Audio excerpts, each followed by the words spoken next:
Hi, everyone. So this video is to address the question, how can we take attendance on Zoom? So rather than taking up, the first 5 minutes of instructional time, trying to make sure everybody's there, you can take attendance after the fact. You get your kids started, get them rolling, and then what you can do is you can look at the report that can be generated by Zoom.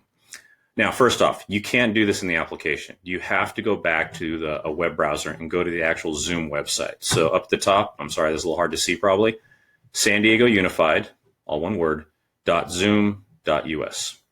Okay, and you sign in. Now, what you're going to see is a lot more options than what you would see in the actual application. Now, what we're interested in is attendance. So over on the left, you're going to scroll down and you're going to find a tab that says Reports. We'll click on that. And there's two types of reports, usage and meeting. Now, all we care about is attendance, so we're looking at usage. So you're going to click on that. And then you have to specify the date range you want to look at. Now, a lot of these meetings were just me goofing around and testing things out, so I'm not going to really get an attendance report there. So I'm going to go back to Monday. Monday, we had a department meeting. Let's just pretend that was my class. And so I'm going to backdate it to there. And you can see at the top, and you can see there were 10 participants. So if I click on that blue highlighted participants number, I get all the people that were in that session. All right. Now, a couple things to streamline this, though. You'll notice, one, some names pop up twice, like right here. And usually what that is that they got bumped off the system. So this person here logged in, was on for a minute, and then got bumped off. And so they had to log in a second time, and then they were on for 94 minutes. And so having these duplicates is kind of a headache when you're looking at attendance. So what you can do, if you scroll back up to the top of this pop-up window, is there's a checkoff box that says Show Unique Users. Okay, and it'll lump together all the people that showed up, but just one name each time, not multiple names. Now, the other thing is this. From what I can tell, it puts this in according to time and not alphabetical. And there's no way to manipulate this to show alphabetical like PowerSchool attendance is. So what I would recommend is go one step further. I would export it. What you'll do is you'll export a file which can be read in Excel spreadsheet.